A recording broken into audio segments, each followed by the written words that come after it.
The scene introduces at Amarachi Oku, a girl with a big dark scar on her face covered by an eye patch. She is depicted in her small town where her father, at Mr. Oku, works as a mechanic. The narrative emphasizes her father's words about beauty being in the heart, contrasting with the children's reactions at school. The scene captures at Amarachi Oku's feelings of isolation and the bullying she faces from her peers, particularly from at William Sneed. In the schoolyard, at Amarachi Oku faces bullying from at William Sneed and his friends.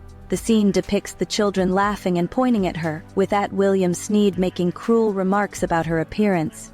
Despite her attempts to ignore them, at Amarachi Oku feels the weight of their words, and the atmosphere is charged with tension as she walks past them, her scar burning under their stares.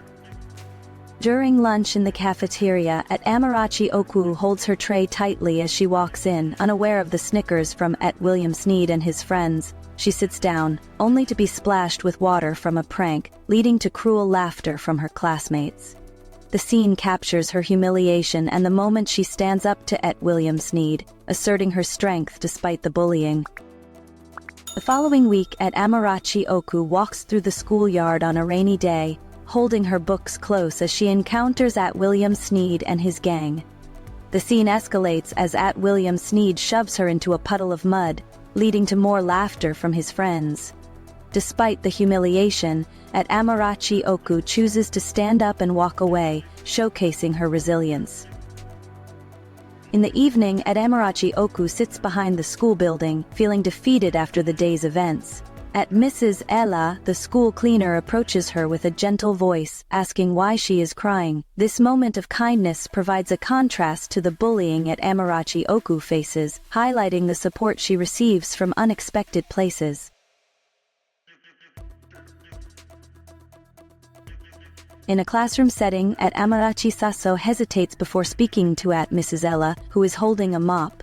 At Amarachi Saso whispers about at William Carter bullying her, mentioning her scar. At Mrs. Ella stops her work, pulls out a small jar and hands it to at Amarachi Saso, explaining that it is an ointment. At Amarachi Saso traces the lid with her fingers and asks if it will make her scar go away. At Mrs. Ella smiles and advises her to rub it on her scar every night, suggesting a response to insults. At Amarachi Saso frowns, puzzled by the advice, but ultimately decides to try the ointment, slipping it into her pocket as she walks home. In a dimly lit bedroom, at Amarachi Saso sits on her small wooden bed, holding the jar in her hands. The room is dark except for the faint light of the moon filtering through the window. She unscrews the lid of the jar, revealing a strong smell reminiscent of crushed leaves. Hesitant, she dips her finger into the ointment and applies it to her scar, feeling a tingling sensation. After placing the jar under her pillow, she lies down, contemplating the challenges of the next day. The scene opens with at William Johnson bedridden, his body weak and voice gone. His parents, at Mrs. Johnson and at Mr. Johnson, are visibly distressed. At Mrs. Johnson cries while at Mr. Johnson paces the room, both worried about their son. The atmosphere is heavy with concern as they discuss the need to find a cure for at William Johnson. The scene captures their emotions and the gravity of the situation, highlighting the drastic change in at William Johnson's health from being active to bedridden. At Mrs. Johnson and at Mr. Johnson take at William Johnson to the best doctor in town. The doctor examines at William Johnson, checking his eyes and listening to his heartbeat. He prescribes medicine and vitamins, but nothing changes. The scene conveys the family's desperation as they seek help from various professionals, including a pastor and an Islamic cleric, who all fail to cure at William Johnson. Their frustration and hopelessness grow as they realize the severity of at William Johnson's condition. The family travels to a deep village to see a powerful herbalist. The herbalist, an old man with gray hair, prepares bitter herbs and black potions, attempting to heal at William Johnson under the cold moonlight. Despite his efforts, at William Johnson's condition does not improve, and the herbalist expresses his own helplessness. This scene highlights the family's continued search for a cure and the various methods they explore. At Mrs. Johnson visits a busy market, filled with sellers shouting and children running. She is weary but determined to find something that can help at William Johnson. At a stall selling dried roots, she makes a purchase, but is interrupted by an old woman asking for food. The old woman grips at Mrs. Johnson's wrist and reveals that at William Johnson's illness is not natural and that he has offended a powerful girl. This encounter adds a mysterious twist to the narrative, suggesting a deeper issue at play. At William O'Connor's mother steps back, her hands shaking as she processes the encounter. She wants to ask more, but when she blinks, the woman is gone. She runs home and tells at William O'Connor's father everything. He stands still for a long time, reflecting on their son's bullying. They search desperately for answers about which child at William O'Connor has wronged. At William O'Connor's mother whispers about needing answers, prompting at William O'Connor's father to storm into the principal's office filled with worry. He pleads with the principal, explaining their son's condition and asking if he knows who he offended. The principal sighs and reveals that at William O'Connor has tormented one child for years. At Amarachi Nwasu, the girl with the scar. At William O'Connor's parents drive down a rough road towards at Amarachi Nwasu's house, their hearts pounding with fear. They are determined to find her and seek forgiveness for their son. As they approach, the tension is palpable, knowing their son is sick and they have the answer to his ailment.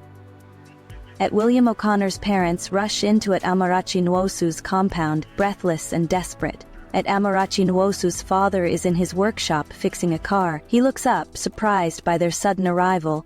At William O'Connor's mother falls to her knees, begging for forgiveness for her son, explaining his condition and the principal's words. At Amarachi Nwosu's father, calm yet sorrowful, turns to his daughter and asks if she will forgive him. At Amarachi Nwosu stands at the doorway, conflicted, recalling the torment she endured at William O'Connor's hands. At Amarachi Nwosu, torn between her past pain and her father's plea, takes a deep breath.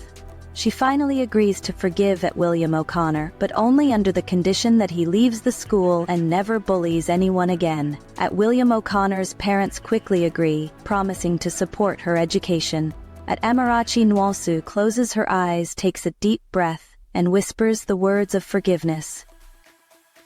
That night, at William O'Connor lies in bed, weak and helpless, while his parents watch over him, praying and hoping for his recovery. The house is quiet and the air feels heavy.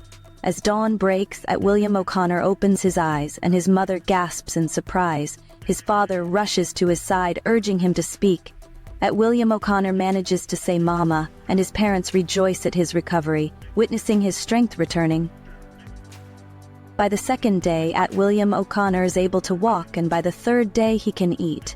His parents decide to pull him out of school, ensuring he will never hurt anyone again. At William O'Connor, having experienced suffering, does not argue. He has changed, and the whispers around Amarachi Nwosu have shifted from mockery to respect, as she emerges as a figure of strength in the community. As time passes, the community's perception of at Amarachi Nwosu changes. No longer just the girl with a scar, she is now respected and powerful. The whispers about her are filled with admiration rather than ridicule, marking her transformation and the impact of her forgiveness. The narrator concludes the story, encouraging the audience to reflect on the lessons learned and to engage with the content. The scene captures the essence of storytelling and the importance of kindness and forgiveness.